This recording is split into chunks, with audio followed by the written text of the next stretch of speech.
Guys, so we're going to be talking about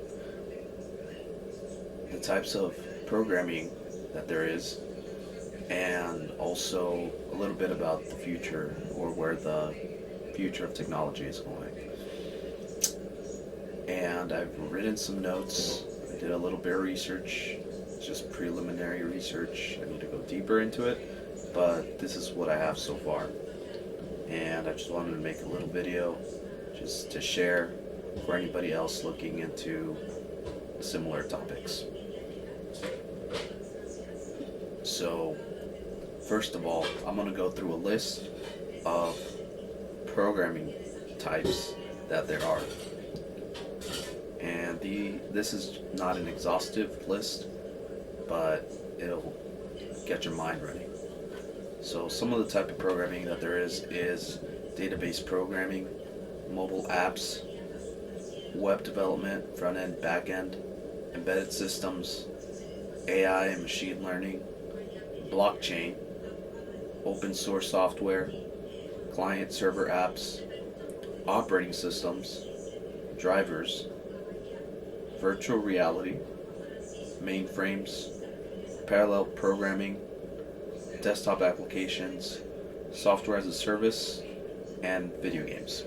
So that's a compiled list of a few types of programming. And so what is the future of programming? I mean, computing. So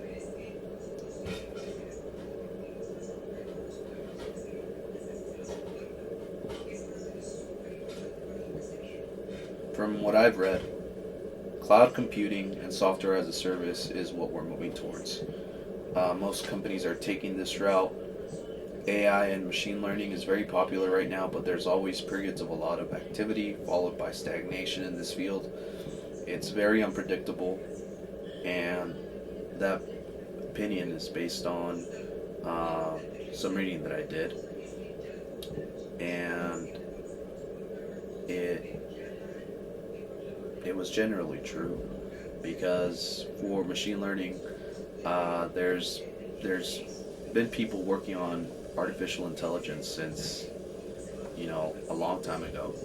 And a long time ago, when these people had conferences about the progress of AI, they would say things like, we're going to progress to like crazy AI in like 5 to 10 years. And 5 to 10 years happened, and although there was development in that field, it wasn't to the extent that they had estimated. And so there keeps on being struggles to find an exponential path to the progress of AI development. And I mean, it's reasonable because it's a very complex field, and I'm sure if we had linear progress, there would be exponential growth in that field. Well, if there was a linear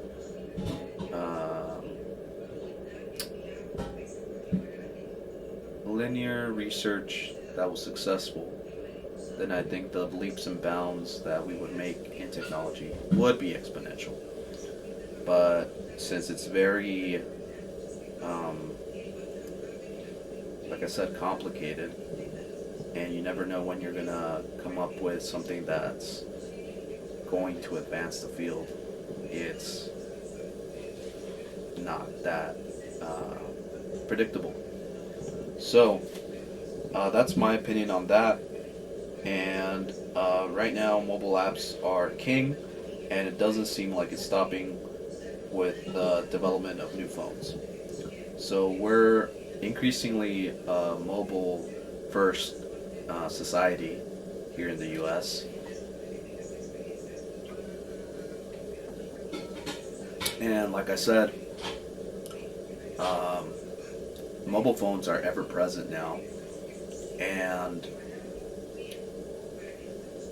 unless somebody, the next step I think in mobile development and mobile devices, or integrating technology more into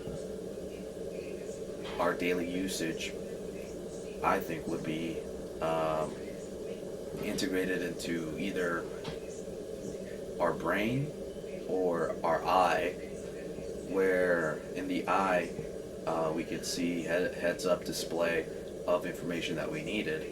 And that kind of went south with the Google Glasses.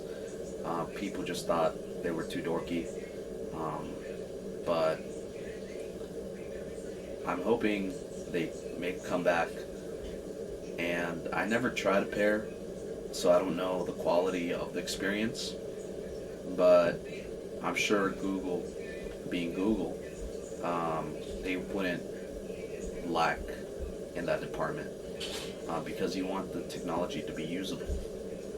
But I have my doubts on how you view the heads-up display in the glasses, because from my understanding, and I haven't looked the Google Glass up recently. I know they've been working on some new glasses, but in the previous models, the first generation, they used to have like a little screen right in the corner, and you would just kind of glance a little bit up into the glasses, and you can see the display.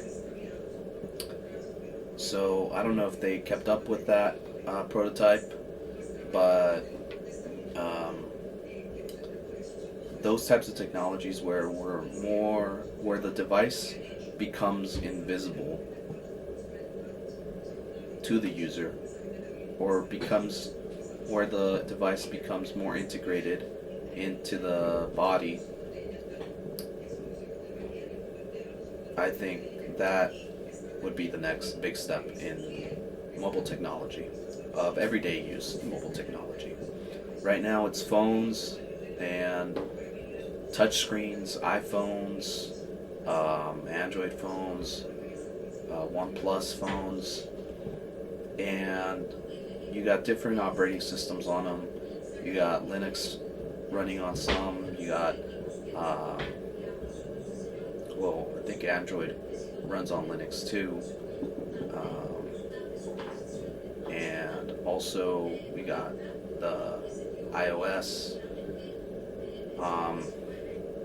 But right now, I think people are satisfied with that technology. And I don't know what's next with the phones, how they're going to keep bumping up the functionality of the phones. Because basically, there has been some improvements of the software in phones, such as the iPhone. We've seen Siri being employed into that operating system, and that's a very useful feature. I think it's pretty neat. I use it all the time when I'm trying to make an alarm or set a timer or call people that I have on my list, and sometimes I even use it for text messages. So that functionality, I think, added a big step into the iOS ecosystem. But we got to think about, can you add even more to the iPhone? How much more can you add to it? How much more can you improve in it that it would make it, I don't know, more, we need another exponential jump is what I'm saying. And we haven't seen that we haven't seen those big leaps and bounds in iOS development. We've seen little incremental steps, and that's fine, but I think the wow factor just isn't there anymore with Apple products. It's just, you get these little updates, you get these iOS releases, but they're just not as impactful, I think. But I think it's good progress. I just don't think they should be releasing such small quantities of updates in big iOS releases. I remember back in the day when iPhone 1 came out. It was the first touchscreen device, and it made use of applications that other developers were encouraged to make for the phone and exploit all the CPU power in the phone. So that was kind of new. And the whole app ecosystem and the iOS being a big deal was really big and huge. And just like the device was revolutionary. And subsequent releases of the iPhone, where you have the iPhone 2, iPhone 3, all the way up to maybe iPhone 5 or 6, and then 8. Those are the ones that really, I think, had big jumps in them. Because from, I think, the 6 and on, you had the 5S, but then you had the 6S Plus, which was the first jump in big displays. So you got the bigger phone, and that was the big thing. Then we had the whole thing about the phones being bent when you put them in your pocket. So you got that. But I think with the release of 8, I think that was the last big jump that they had. And each time that they jumped into a new iOS version, the leaps became shorter, and they started becoming less and less impressive. And I just think it's because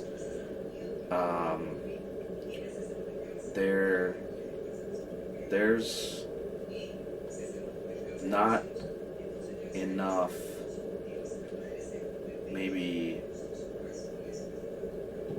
creative juice flowing around, or we're just coming to a capacity of the phone where if we add more functionality, it just becomes more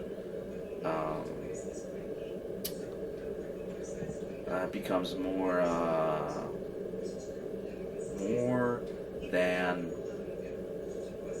the essential use of the phone. So maybe that's what we need. Maybe the phone needs to grow into something new. Maybe not a phone, or maybe more than a phone, more than what we essentially have now. But see, you need great ideas to make that happen. And I think it's just a matter of time for that to happen. But the recent things that are about the phone, the iOS, have been kind of stagnant, I think. So mobile devices, that's where a lot of money is. People go crazy over the mobile devices. People pay crazy prices for the latest and greatest. And generally, I think having the latest iPhone is basically like a fashion statement, or like a social light statement. You just want to be with the in group, getting the latest, and just being in that subtype of social hierarchy.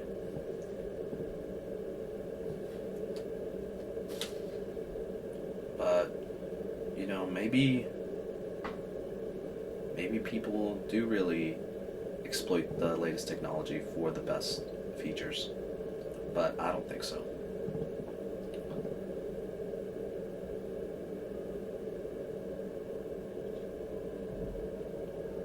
So let's see what's next. So from the internet, here is some stuff that is progressing in technology, or that will progress, that is expected to grow. New chip concepts such as superconduction and reversible programming. And if I remember right, your superconduction is where you have super cold circuits or hardware, and because they're running at such a low temperature, they can run faster or something like that. Don't quote me on that. Didn't take any notes on what superconduction was, but I remember it had something to do with extreme cooling temperatures. So we have here, somebody said, I'm not sure who, didn't write that down, but next time I will. It says, eventually one or both of these methods probably will be the backbone of a lot of computing, which is superconduction and reversible programming. And reversible programming is taking the... So right now, what happens is computer runs its hardware and its calculations, computations, and it releases heat as a byproduct. So what they're trying to do with reversible programming is make the machines, let me see if I got this right. So it's releasing heat. They want something to take the temperature from the outside and make that into power for the computer. So using the output of energy of heat to generate power for the computer, instead of the power generating heat out to the outside of the computer. If I'm wrong, please let me know. But again, this is what I read about a week ago, and I didn't take sufficient notes on that. But reversible programming, if you want to check it out, that's a little tidbit about it. And then superconduction, if you want to check that out too. And then there's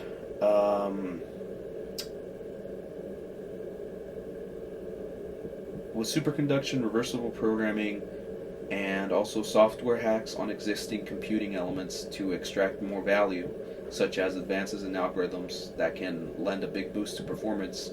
With all these factors and concepts, they're trying to essentially chase speed of the computing power.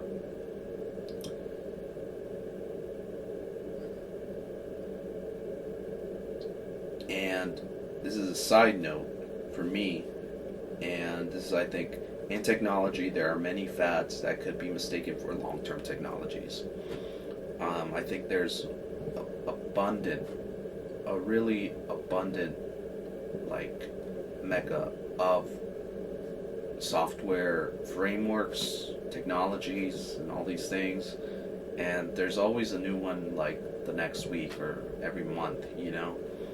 And I ask myself, like, are all these technologies really useful, or are they just making them up just because they can? And that's another thing that that's, I think, worth exploring.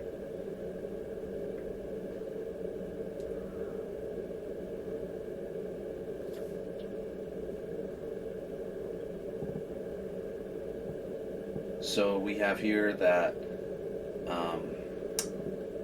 so factors that influenced computing in the past. So some of these are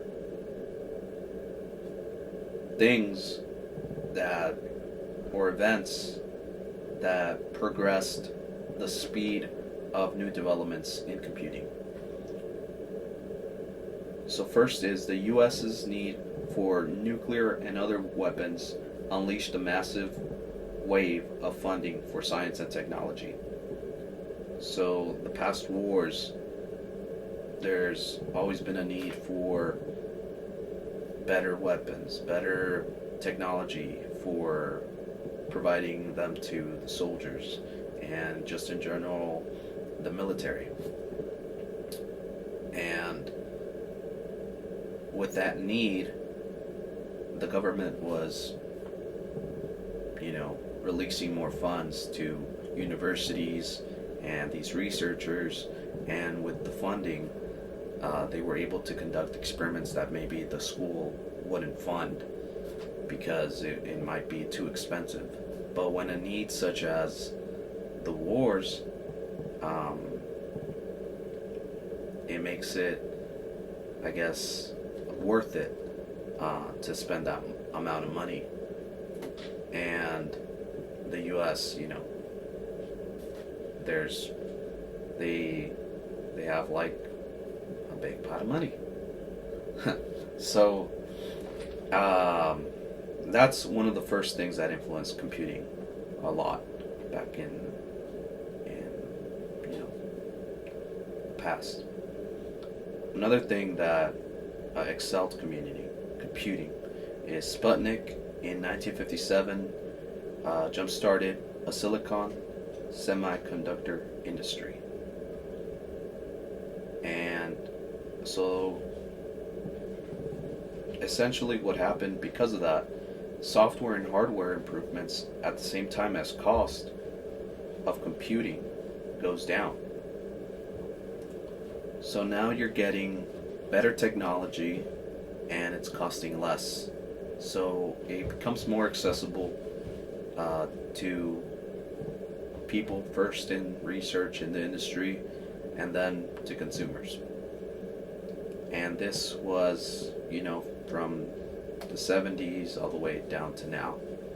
And it keeps getting cheaper, and that's just the trend in general for technology. And that's why 1 year you can have a piece of technology costing maybe $150, and then 3 years later it's just back down to like $80 or $50. And I'm talking about maybe like memory cards. So the higher the quality it is at the time of release, and the more recent the technology, the higher the price. But since technology really makes these jumps in their progression, they become more easier to get.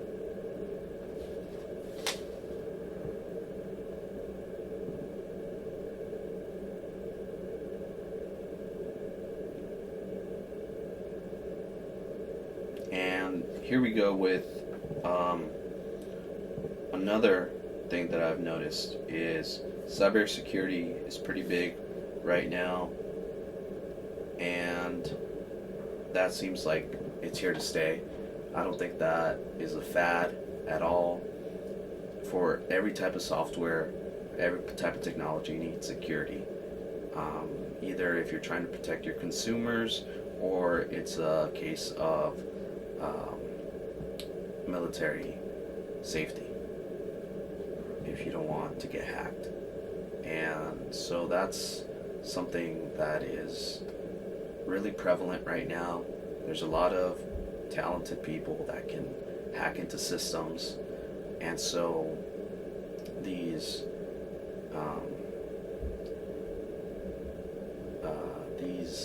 rebels, these cyber rebels, are exploiting systems for the fun of it, just because they get a thrill of hacking into a system.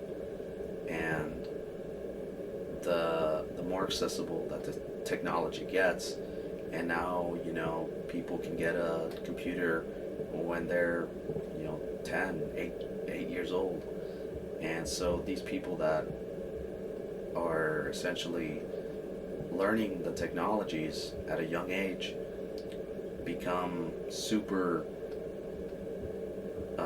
interested in the workings of computer systems, and those are the people that sometimes end up being talented enough to hack into systems.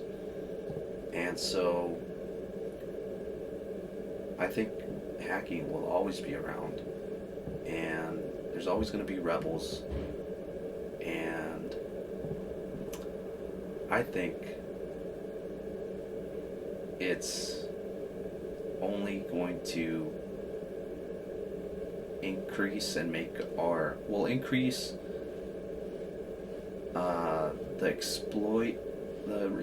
the exploited parts, no, increase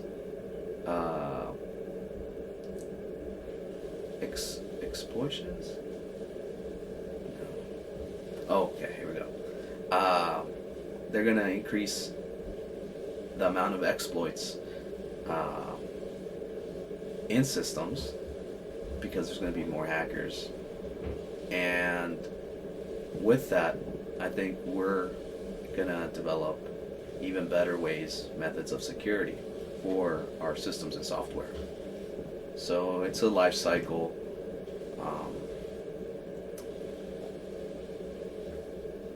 And I think that's good for the industry because we're only going to get more robust and more complicated with our security methods. So another thing that we have here is we have prosthetics connected to the brain and human and computer hybrids. And with that, we're seeing an increasing infusing of computing into all aspects of our lives. And that's a quote from an article that I read.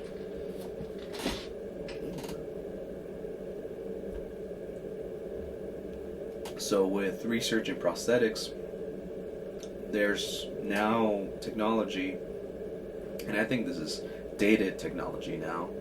It's not that recent, not in the last year, but there's been people that can have their prosthetic arm connected to their brain, and they can move it with their thoughts.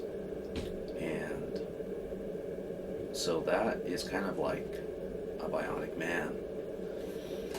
But there is some more work being done, such as like Neuralink, and even though there's not a big step in the development of Neuralink, they're promising a lot. So if you're interested in prosthetics and helping those that have become physically disabled, you can check out the research with Neuralink and other institutes that are working on prosthetics like that, or brain and computer interfaces.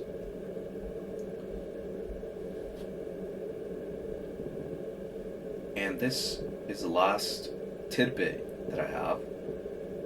It's this one's a prospect of the increase in jobs for the software development field.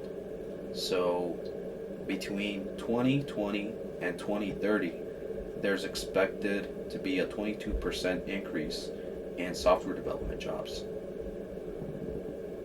And that is a fact straight from the Labor